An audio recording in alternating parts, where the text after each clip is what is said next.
Hello, good morning. कैसे हैं आप सभी? आई होप आप सभी बहुत अच्छे होंगे दोस्तों। और मैं आप सभी का हमारे इस यूट्यूब चैनल पे बहुत बहुत बहुत स्वागत करता हूं। देखिए दोस्तों, किसी भी टॉपिक को पढ़ने से पहले हमें हमारी एनर्जी लेवल को काफ़ी ज़्यादा हाई रखनी चाहिए।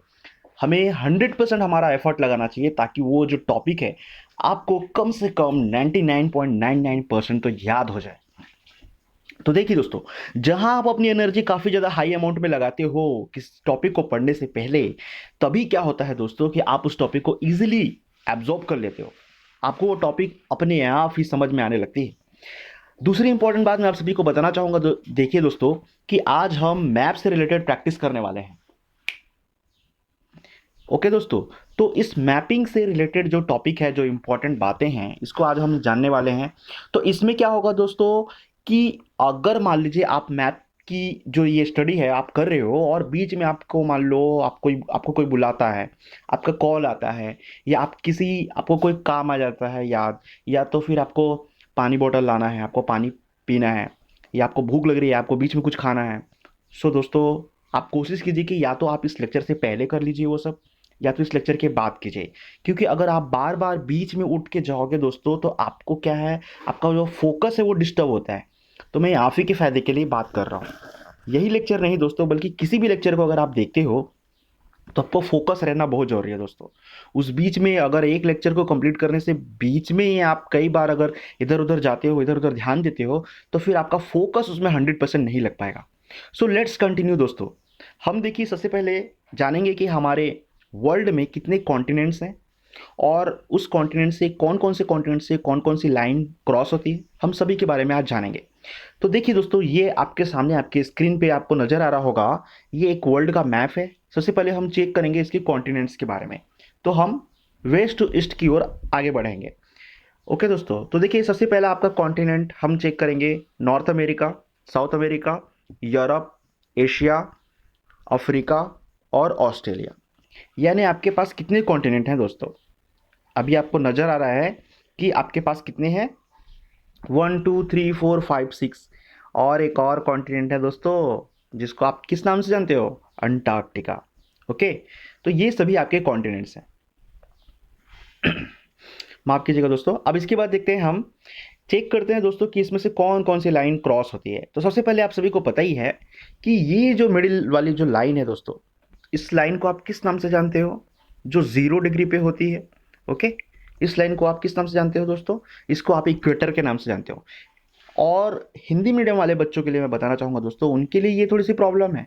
कैसे प्रॉब्लम है दोस्तों? क्योंकि ये इक्वेटर को उनके एग्जाम में, स्टेट बेसिक एग्जाम में क्वेश्चन पूछ देता है कि विषुवत रेखा कितने डिग्री से क्रॉस होती है।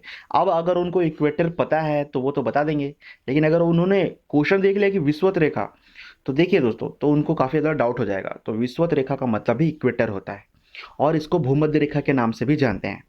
तो आप इसके लिए क्या कर सकते हो, अगर आप खाली इक्वेटर याद करते हो तो भी आपको कोई प्रॉब्लम नहीं है, क्योंकि उस आपके एग्जाम में हिंदी और इंग्लिश दोनों में ये क्वेश्चन आएंगे। सो आप इंग्लिश वाली जो पोर्शन है आप उसका भी फायदा उठा सकते हो। इसलिए इंग्लिश बहुत इंपॉर्टेंट है दोस्तों। अब इसके बाद देखिए, हम आगे बढ़ते हैं। फिर उसके बाद जो है, यहाँ पे एक ट्रॉपिक ऑफ कैंसर लाइन होती है, इक्वेटर लाइन होती है, और ट्रॉपिक ऑफ कैप्रिकॉन लाइन। तो ये तीनों लाइन जो है कौन कौन से स्टेट से पार हो रही है, हम देखेंगे कौन कौन से कॉन्टिनेंट से पार हो रही है, यानी महाद्वीपों से पार हो रही है। कॉन्टिनेंट मतलब महाद्वीप। तो देखिए, सबसे पहले हम बात करेंगे टॉपिक ऑफ कैंसर की। तो टॉपिक ऑफ कैंसर देखिए, ये वाली जो आपको स्क्रीन में नजर आ रही है लाइन, ये 23.5 डिग्री नॉर्थ हेमिस्फेयर। तो ये जो है, ये क्या है आपका? टॉपिक ऑफ कैंसर लाइन है। ये आपके नॉर्थ अमेरिका से क्रॉस कर रहा है, आपके अफ्रीका के नॉर्दर्न पार्ट को क्रॉस कर रहा है। ओके, आपके एशिया के साउदर्न पार्ट को क्रॉस कर रहा है। तो इतनी सारी जगहों को जो है ये टच कर रहा है दोस्तों। तो यहाँ से सबसे इंपॉर्टेंट बात क्या हो गई दोस्तों कि इसका मतलब क्या है? ये देखिए, ये जो इक्वेटर लाइन होती है ना, इक्वेटर लाइन से अपर वाला हिस्सा क्या कहलाता है? Northern hemisphere. और लोअर वाला हिस्सा साउदर्न हेमिस्फीयर कहलाता है। आप सभी को पता ही होगा। अब यहाँ पे देखिए, तो ट्रॉपिक ऑफ कैंसर कौन कौन से स्टेट, कौन कौन से कॉन्टिनेंट से क्रॉस करती है? आपको ये एग्जाम में क्वेश्चन पूछ सकता है, तो आप बता देना वहाँ पे कि नॉर्थ अमेरिका से क्रॉस करती है सर, अफ्रीका से, एशिया से, है ना, इतने जगहों से क्रॉस करती है। फिर उसके बाद हम बात करेंगे कि इक्वेटर लाइन कौन कौन से कॉन्टिनेंट को क्रॉस करती है। तो इक्वेटर लाइन देखिए दोस्तों, आपके साउथ अमेरिका को क्रॉस कर रही है, आपके अफ्रीका को क्रॉस कर रही है, और साथ ही एशिया के कुछ पार्ट्स को भी ये क्रॉस कर रही है। ओके, अब इसके बाद देखिए हम आगे बात करते हैं ट्रॉपिक ऑफ कैप्रिकॉर्न के बारे में। ट्रॉपिक ऑफ कैप्रिकॉर्न का चैनल कितना है? इसका चैनल आपको स्क्रीन पे नजर आ रहा होगा दोस्तों, 23.5 डिग्री साउदर्न हेमिस्फेयर। ओके, तो हमको ये चीज़ें भी ध्यान रखनी है। अब इसके बाद देखिए साउदर्न हेमिस्फेयर में आता है, इसका मतलब क्या है, ये वाला पूरा पोर्शन जो है ये साउदर्न हेमिस्फेयर है। तो देखिए दोस्तों, हम सबसे पहले यहाँ पे इसका कलर चेंज करते हैं। ओके, तो अब यहाँ से देखिए दोस्तों, ये लाइन जो है जो क्रॉस हो रही है, ये कौन कौन से कॉन्टिनेंट से क्रॉस हो रही है। देखिए दोस्तों, आपके बैकग्राउंड में जो आपको नॉइज़ आ रही है, ये एक विजिल की, ये ट्रेन की विजिल है, क्योंकि मैं रेलवे स्टेशन के पास में ही रहता हूँ। So just ignore it. Okay दोस्तों, सो देखिए ट्रॉपिक ऑफ जो कैप्रिकॉर्न है, ये लाइन आपके क्रॉस करती है साउथ अमेरिका से, फिर उसके बाद अफ्रीका से, और फिर ऑस्ट्रेलिया से ये क्रॉस करती है। तो क्या अंटार्कटिका से ये तीनों लाइनें क्रॉस नहीं करती? तो सॉरी दोस्तों, अंटार्कटिका से ये तीनों लाइनें क्रॉस नहीं करती। ओके, सो ये तीनों लाइनों से रिलेटेड कुछ क्वेश्चंस बनते हैं, हम उस क्वेश्चंस को कवर करेंगे दोस्तों। सो लेट्स कंटिन्यू, आप कंटिन्यू रहिए हमारे साथ और आपके जोश को आप बनाए रखिए, ताकि इस टॉपिक जो है आपको ईजिली आपके ब्रेन में खुद में खुद सेटल हो जाए। सो देखिए दोस्तों, इससे रिलेटेड कुछ क्वेश्चन है आप सभी के सामने, कि अगर मान लीजिए आपके एग्जाम में ये क्वेश्चन पूछती है कि क्या है दोस्तों, कि ऐसी कौन सी लाइन है, ओके, जो किसी एक कॉन्टिनेंट से क्रॉस होती है, और उस लाइन के साथ साथ दूसरी और भी लाइनें हैं, जैसे कि मान लीजिए ट्रॉपिक ऑफ कैंसर है, इक्वेटर है और कैप्रिकॉर्न, ये तीनों लाइनें जो हैं कौन से कॉन्टिनेंट से क्रॉस होती हैं। तो आप यहाँ मैप में देख सकते हो दोस्तों, Africa is the only continent on which all three lines crosses. Okay, जिसमें से ये तीनों लाइन क्रॉस होती है अफ्रीका से, और कोई कॉन्टिनेंट आपको नहीं देखने को मिलेगा दोस्तों। अब इसके बाद दूसरा क्वेश्चन आपको पूछ सकता है कि which is the continent by which the equator and the Capricorn line crosses.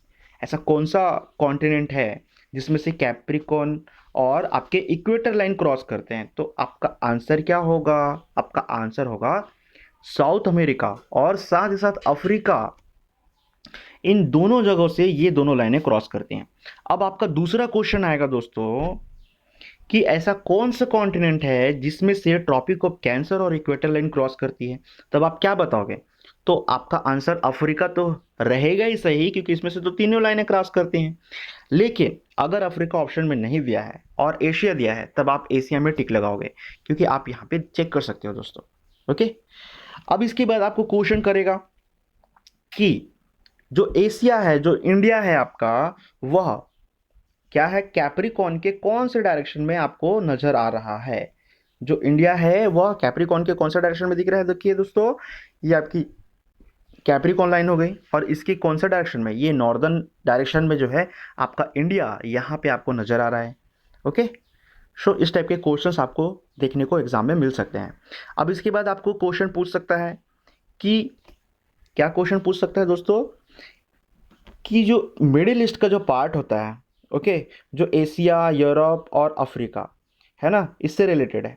तो यहाँ पे आपको क्वेश्चन कर सकता है कि जो मिडिल ईस्ट का पार्ट है वह किन कॉन्टिनेंट से कवर्ड है। ओके, तो आप यहाँ बता सकते हो जो मिडिल ईस्ट का पार्ट है वह यूरोप से, अफ्रीका से और एशिया से, ये तीनों एरिया से ये ढका हुआ है। ओके दोस्तों, अब इसके बाद देखिए आपका नेक्स्ट क्वेश्चन इसमें क्या पूछ सकता है। देखिए आपको इसमें नेक्स्ट क्वेश्चन आपको पूछ सकता है कौन सा, कि जो अंटार्कटिका है, अंटार्कटिका से आपकी कौन सी लाइन जो है दोस्तों वह क्रॉस होती है? क्या क्वेश्चन पूछ सकता है, अंटार्कटिका से कौन सी लाइन क्रॉस होती है? तब आपका आंसर क्या होगा दोस्तों? आपका आंसर होगा यहाँ पे, अंटार्कटिका से कौन सी लाइन क्रॉस होती है? ये देखिए, ये प्राइम मेरिडियन लाइन जो है, जिसको आप हिंदी में प्रमुख याम्योत्तर रेखा के नाम से जानते हो, यह लाइन यहाँ से क्रॉस होती है, जिसे आप और किस नाम से जानते हो दोस्तों? इसको हम ग्रीनविच लाइन के नाम से भी जानते हैं। ओके, अब इसके बाद देखिए, अब आप बोलोगे सर इसको ग्रीनविच लाइन क्यों कहते हैं? तो एक्चुअली देखिए दोस्तों, एक्चुअली क्या है कि आपका जो यूरोप है ना, यहाँ पे देखिए, आप स्क्रीन में आपको नज़र आ रहा होगा, आपका यूरोप है, तो इस जगह पे लंदन नाम की सिटी है। वहाँ पे लंदन नाम की जो जगह है, वहाँ पे एक छोटी सी वेधशाला है जिसको आप ग्रीनविच कहते हो। ये काफ़ी पॉपुलर वेधशाला है और उस टाइम पे यूरोप जो है यानी ब्रिटेन जो है पूरे वर्ल्ड में धीरे धीरे अपना कब्जा बना चुका था। तो उसके नाम को ही सबसे पहले प्रमोट करा गया। तो इसलिए यहाँ पे इसकी जो वेधशाला है ये काफ़ी ज़्यादा पॉपुलर है, बिकॉज इसलिए इसको कहा गया ग्रीनविच लाइन और इसी को स्टैंडर्ड टाइम जोन माना गया। देखिए दोस्तों, और इसी से हम टाइम डिसाइड करते हैं। जैसा कि आपको पता ही होगा, टाइम जोन वाले मैंने लेक्चर में समझाया था, अगर आप ईस्ट की ओर मूव करोगे तो you will gain the time, and if you moving towards the west then you will loss the time. मतलब इधर आपका टाइम बढ़ेगा और इस तरफ जाओगे तो टाइम घटेगा। ओके, मतलब ईस्ट की ओर बढ़ेगा और वेस्ट की ओर घटेगा। सो लेट्स कंटिन्यू दिस लेक्चर दोस्तों। अब इसके बाद हम बात करेंगे दोस्तों यहाँ पे कुछ और सर्कल्स के बारे में। जैसे कि यहाँ पे देखिए आर्कटिक सर्कल और अंटार्कटिक सर्कल, दो और सर्कल्स आप सभी के लिए होती है। यहाँ पे आपकी आर्कटिक सर्कल और यहाँ पे अंटार्कटिक सर्कल। तो यहाँ पे एक्चुअली क्या है दोस्तों, जो आर्कटिक सर्कल है, ओके, ये कौन कौन से आपके कॉन्टिनेंट को टच करती है? अगर ये क्वेश्चन आया तो आप क्या बोलोगे? नॉर्दर्न अमेरिका, ओके, यूरोप को और एशिया के कुछ हिस्सों को आर्कटिक सर्कल जो है वो टच करती है। ओके दोस्तों, सो ये लेक्चर हमारा यहाँ तक कंप्लीट नहीं होता है, हम इस लेक्चर को कंटिन्यू करेंगे दोस्तों, क्योंकि हम सबसे पहले आज जानने वाले हैं साउथ अमेरिका के फिजिकल मैप के बारे में। तो किसी भी मैप को स्टडी करने से पहले हमको उसके फिजिकल मैप के बारे में इंफॉर्मेशन होनी चाहिए। सो इस लेक्चर को आप यहाँ पे स्टॉप मत कीजिए, भले ही आप चाहें तो इस वीडियो को पॉज करके 1-2 मिनट का आप ब्रेक ले सकते हो। उसके बाद आप कुछ खा लीजिए कुछ, क्योंकि खाली दिमाग में दोस्तों आपको कोई भी चीज़ आपके दिमाग में बैठ नहीं सकती, इसलिए आपका पेट भरा हुआ होना चाहिए और बहुत ही ज़्यादा भरा हुआ भी नहीं होना चाहिए दोस्तों, वरना आपको नींद आ जाएगी। Okay, so let's continue this lecture.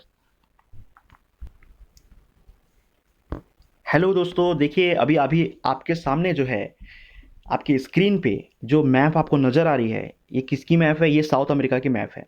तो सबसे पहले हम इसका फिजिकल मैप चेक करेंगे, हम जानेंगे कि ये कौन कौन से स्टेट से मिलके बनी हुई है। So let's continue without talking any more. So देखिए सबसे पहले हम बात करेंगे, यहाँ पे देखिए पीरू नाम का एक स्टेट है, फिर उसके बाद इक्वेटर देखने को मिलेगा, फिर कोलंबिया, फिर वेनेजुएला, फिर गुयाना, फिर उसके बाद जो है आपको केएन। ओके, यहाँ पे ये जो छोटी सी जगह है इसको केएन बोला जाता है, और इसके पहले ये वाली जो जगह है दोस्तों, इसको आप सूरी नाम के नाम से जानते हो। क्या बोलते हो आप? सूरी नाम। ओके, अब इसके बाद देखिए हम आगे बढ़ते हैं। ओके दोस्तों, जस्ट अ मिनट, मैं इसका कलर चेंज करता हूँ दोस्तों, ताकि आप सभी को और इजीली समझ में आए। ओके, अब हम आगे बढ़ेंगे। तो यहाँ देखिए दोस्तों, इसकी जो मिडिल पार्ट है, इस मिडिल पार्ट में सबसे बड़ा जो प्लेस है, इसका स्टेट जो है, उसको आप ब्राज़ील के नाम से जानते हो। कौन से नाम से? ब्राज़ील के नाम से। और देखिए दोस्तों, ब्राज़ील की ठीक आपके इस ओर, ओके, आप इसको क्या बोल सकते हो? अगर मैं ऐसे मैप ड्रॉ कर दूँ, यहाँ से डायरेक्शन ड्रॉ करूँ, तो ब्राज़ील का ये और कौन सा एरिया कहलाएगा? तो ये आपका साउथ वेस्ट एरिया कहलाएगा। तो ब्राज़ील के साउथ वेस्ट में कौन सा जगह है? बोलिविया नाम की जगह है दोस्तों। कौन से नाम की? बोलिविया। फिर उसके बाद देखिए ब्राज़ील की साउदर्न पार्ट में कौन सी नाम की जगह है? पैराग्वे नाम की जगह है। कौन सी? पैराग्वे। ओके, फिर उसके बाद और कौन सी जगह है ब्राज़ील के साउथ में? उरुग्वे। ओके, और कौन सी जगह है? अर्जेंटीना। और उसके बाद देखिए अर्जेंटीना के वेस्ट में कौन सी जगह है? चिले नाम की जगह है। ये जो जगह है वो चिले नाम की है दोस्तों। ओके, ये वाली जो आपको लंबी सी ये जो जगह दिखाई दे रही है आपकी स्क्रीन में, ये कौन सी जगह है? चिले नाम की जगह है दोस्तों। ओके, अब देखिए हम इससे रिलेटेड कुछ क्वेश्चन सॉल्व करेंगे। सबसे पहले, उससे भी पहले मैं आप सभी को बताना चाहूँगा इसकी कैपिटल्स के बारे में, इसके कौन कौन से कैपिटल्स हैं। तो सबसे पहले हमने पेरू से स्टार्ट किया था, तो पेरू से ही हम आगे बढ़ेंगे दोस्तों। देखिए पेरू का जो कैपिटल है उसको आप किस नाम से जानते हो? पेरू का जो कैपिटल है दोस्तों उसको हम लीमा के नाम से जानते हैं। यहाँ देखिए ये क्या है? लीमा। ओके, अब इसके बाद हम आगे बढ़ते हैं। क्विटो, क्विटो का जो कैपिटल है हम उसको इक्वाडोर के नाम से जानते हैं। कोलंबिया का बोगोटा, वेनेजुएला का कराकास। ओके, गुयाना का जो गुयाना होता है इसका जो कैपिटल है उसका नाम है जॉर्ज टाउन, यहाँ आपको देखने को मिल सकता है। फिर उसके बाद सूरीनाम जो है उसका कैपिटल का नाम है क्या? पैरामैरिबो, आपको स्क्रीन में नज़र आ रहा होगा। केएन जो है इसकी कैपिटल का नाम है फ्रेंच गुयाना। ओके, अब उसके बाद आगे बढ़ते हैं। देखिए जो आपका ब्राज़ील है उसकी कैपिटल का नाम क्या है? ब्राज़ीलिया। आपका बोलिविया का कैपिटल है लापाज। उसके बाद देखिए पैराग्वे का कैपिटल है एसुनसियन, और इसको आप हिंदी में क्या बोलते हो? अशुनशियन बोलते हो। ओके, उरुग्वे का कैपिटल है मोंटेविडियो। अर्जेंटीना का कैपिटल है ब्यूनस एरिस और चिली की कैपिटल है सैंटियागो। तो ये सभी कैपिटल के नाम हो गए दोस्तों। ओके, तो यहाँ पे आपको स्क्रीन में एक और चीज़ इंपॉर्टेंट चीज़ जो है आपको यहाँ पे नज़र आ रही होगी, कौन सा, ये पैराना रिवर। कौन सा रिवर? पैराना रिवर आपकी स्क्रीन में नज़र आ रही होगी। जब हम रिवर सिस्टम पढ़ेंगे तब हम इसके बारे में डिटेल से जानेंगे दोस्तों, लेकिन अभी मैं आपको कुछ बता ही देता हूँ। इसमें जो है इताई पुडेम नाम की एक डैम बनी हुई है। कौन से नाम से? इताई पुडेम नाम की एक डैम है दोस्तों। ये जो डैम है, ओके, ये दुनिया की सबसे बड़ी डैम है पैराना रिवर पे। तो आप इसको याद रखिएगा। साथ ही साथ देखिए दोस्तों, ये वाली जो जगह है, इस जगह पे क्या है, कॉफ़ी का जो प्रोडक्शन है वो काफ़ी ज़्यादा हाई होता है। किसका प्रोडक्शन? कॉफ़ी का प्रोडक्शन। ये कौन सी जगह है आप देख सकते हो, उरुग्वे के ठीक ऊपर और ब्राज़ील के साउदर्न पार्ट में। ओके, तो यहाँ पे क्या होता है, कौन सा बीच पाया जाता है? तो यहाँ पे कोका कबाना बीच मिलता है दोस्तों। क्या क्या नाम से? कोका कबाना नाम से एक बीच मिलता है। बीच तो आप समझते ही हो। ओके, अब इसके बाद देखिए दोस्तों, हम आगे बढ़ते हैं और कुछ और चीज़ें जानते हैं। जैसे यहाँ पे देखिए, ये चिली का जो अपर पार्ट है दोस्तों, ये वाली जगह, इस जगह पे आपको क्या चीज़ें देखने को मिलती है? ये दुनिया की सबसे बड़ी ड्राइएस्ट प्लेस है दोस्तों। दुनिया की सबसे बड़ी ड्राइएस्ट प्लेस है, सबसे ज़्यादा सूखी जगह है। और यहाँ पे आपको क्या देखने को मिलता है? यहाँ पे आपको देखने को मिलता है नाइट्रेट। सबसे ज़्यादा आपको नाइट्रेट यहाँ पे मिलेगा। ओके दोस्तों, आई होप आप सभी को इस लेक्चर में काफ़ी ज़्यादा मज़ा आ रहा होगा। और मैं अपने नए व्यूवर से ही बोलूँगा दोस्तों कि उनको भी बताना चाहूँगा, और जो मेरे पुराने व्यूवर्स हैं उनको भी मैं बोलना चाहूँगा कि ये लेक्चर अगर आपको पसंद आता है तो आप बिल्कुल इसको आप शेयर कीजिए, लाइक कीजिए, और अगर आपने सब्सक्राइब अब तक नहीं किया है तो आप बिल्कुल इस चैनल को सब्सक्राइब कीजिए, ताकि ऐसे और भी इंपॉर्टेंट और नॉलेजफुल वीडियोस मैं आप सभी के लिए ला सकूँ। ओके दोस्तों, सो लेट्स कंटिन्यू दिस लेक्चर। अपने जोश को आप बिल्कुल कम मत होने दीजिए, क्योंकि इस लेक्चर को पढ़ने के लिए, इस लेक्चर को समझना है आपको और याद भी करना है, क्योंकि मैं अभी जल्दी ही आपको इससे रिलेटेड क्वेश्चन पूछूंगा। So be focus. Let's continue this lecture दोस्तों। अब देखिए, यहाँ पे हम एक और जगह के बारे में जानेंगे। पेरू नाम की ये जो जगह है, यहाँ पे जो लियामा इसका कैपिटल है, इस लीमा कैपिटल के ठीक ऊपर में, यानी इसके नॉर्दर्न पार्ट में, इस जगह पे क्या देखने को मिलता है दोस्तों? आपको ये वाली जगह पे आपको देखने को मिलता है फॉस्फेट नाइट्रेट। यहाँ पे फॉस्फेट नाइट्रेट की बहुतायत मात्रा है। ओके, सबसे ज़्यादा वहाँ पे देखने को मिलता है। इसके बाद हम इसके नॉर्दर्न पोर्शन में आएंगे। यहाँ देखिए, इसका जो ये नॉर्दर्न पार्ट है दोस्तों, ये वाली जगह, तो इस जगह में क्या है, एक लेक है दोस्तों जिसका नाम है मेरा काइबो लेक। क्या नाम है? मेरा काइबो नाम की एक लेक है जो काफ़ी ज़्यादा पॉपुलर है। और उसके बाद देखिए दोस्तों, हम इसके इस तरफ आते हैं, इसके ईस्टर्न पार्ट में आने की कोशिश करते हैं और यहाँ पे जानते हैं यहाँ पे क्या चीज़ें इंपॉर्टेंट है। तो देखिए, आपका जो केएन नाम की जगह है, इस केएन नाम की जगह से क्या होता है दोस्तों? सैटेलाइट लॉन्चिंग किया जाता है। सैटेलाइट लॉन्चिंग किया जाता है। तो सबसे पहले जो है, ये काफ़ी ज़्यादा फेमस जगह है। तो यहाँ पे इस जगह को क्या कहा जाता है? कौरव नाम से जाना जाता है। ठीक है, किस नाम से? कौरव। और उसके बाद देखिए, ये जो वेनेजुएला है, वेनेजुएला का ये वाला हिस्सा, यहाँ पे क्या है देखिए दोस्तों, यहाँ पे जो है एंजल वाटरफॉल नाम की एक जगह है। एंजल वाटरफॉल, जिसकी जो लेंथ है वो 950 मीटर ऐसे नोट किया गया है दोस्तों। तो ये सभी बातें जो है आप सभी के लिए काफ़ी ज़्यादा इंपॉर्टेंट है। ओके, तो ये सभी चीज़ें जो है दुनिया में सबसे बड़ी क्या है दोस्तों, चीज़ों के बारे में मैं आप सभी को बताना चाह रहा हूँ, जो साउथ अमेरिका से रिलेटेड है। आई होप ये सभी चीज़ें आप सभी के लिए काफ़ी ज़्यादा यूजफुल होंगी। अब हम इससे रिलेटेड कुछ क्वेश्चंस करते हैं। देखिए दोस्तों, आप सभी के लिए सबसे पहला क्वेश्चन है, क्या क्वेश्चन है कि ब्राज़ील के नॉर्थ में कौन कौन से स्टेट आते हैं? तो ये देखिए दोस्तों, अगर हम ब्राज़ील का ऐसे लाइन ड्रॉ करें तो ये हिस्सा जो है इसका नॉर्दर्न पार्ट है। ये ऊपर का हिस्सा क्या है? नॉर्दर्न पार्ट है। तो यहाँ जितनी भी जगह आती हैं दोस्तों, ये सभी क्या है? ब्राज़ील के नॉर्दर्न पार्ट। तो हम यहाँ पे चेक कर सकते हैं, वेनेजुएला आता है, गुयाना आता है, केयन आता है, सूरीनाम आता है। ओके, तो ये सभी जगह इसके नॉर्दर्न पार्ट में है। और आप कोलंबिया को भी बोल सकते हो, और साथ ही साथ आप इक्वेडोर को भी बोल सकते हो। तो ये चीज़ें जो है इसके नॉर्दर्न हेमिस्फीयर में आती हैं। ओके, किस में आती हैं? नॉर्दर्न हेमिस्फीयर में। अब इसके बाद हम बात करते हैं आगे और कुछ चीज़ों के बारे में। ब्राज़ील के साउदर्न हेमिस्फीयर में कौन कौन सी चीज़ें आती हैं, कौन कौन सी जगह का नाम है?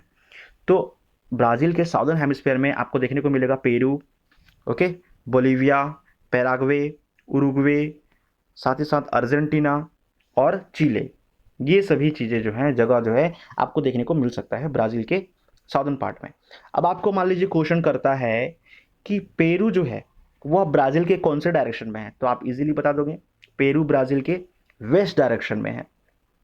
ओके, और कौन से हेमिस्फीयर में है, इसके साउदर्न हेमिस्फीयर में है। ओके दोस्तों, ओके, आई होप आप सभी को ये लेक्चर समझ में आ रहा होगा। फिर उसके बाद आपको क्वेश्चन कर देगा, मान लीजिए कि जो फ्रेंच गुयाना है ब्राज़ील के कौन से हिस्से में है, नॉर्थ, ईस्ट, वेस्ट या साउथ, तो आप आंसर क्या दोगे, नॉर्थ में है। ओके, फिर अगर मान लीजिए ये क्वेश्चन करता है कि जो केएन नाम की जो जगह है, केएन, ओके, तो ये जो केएन है यह वेनेजुएला के कौन से पार्ट में है, तो वेनेजुएला के नॉर्थ में है, साउथ में है। वेर को हम कंटिन्यू करते हैं और कुछ और क्वेश्चंस मैं आप सभी को पूछता हूँ।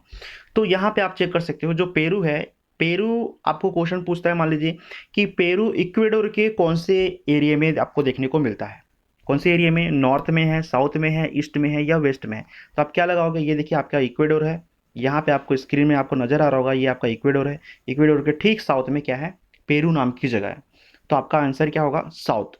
ओके, फिर उसके बाद मान लीजिए आपको क्वेश्चन करता है कि जो लापाज है वह वेनेजुएला के कौन से डायरेक्शन में है, तो यहाँ देखिए लापाज जो है आपका क्या है, बोलिविया का कैपिटल है, तो इस टाइप का भी क्वेश्चन आपको पूछ सकता है। तो वेनेजुएला के कौन से एरिया में है, ये साउदर्न पार्ट में है। ओके दोस्तों, तो आई होप कि आप सभी को ये लेक्चर जो है काफ़ी ज़्यादा पसंद आया होगा।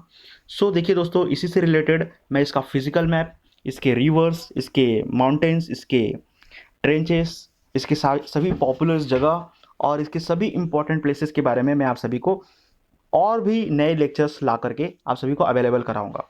ओके दोस्तों, सो आप मेरे नए वीडियो का इंतजार कीजिए। आई होप कि आप सभी को ये लेक्चर पसंद आया होगा। So good luck to all of you, हम होंगे कामयाब। Thanks for watching once again.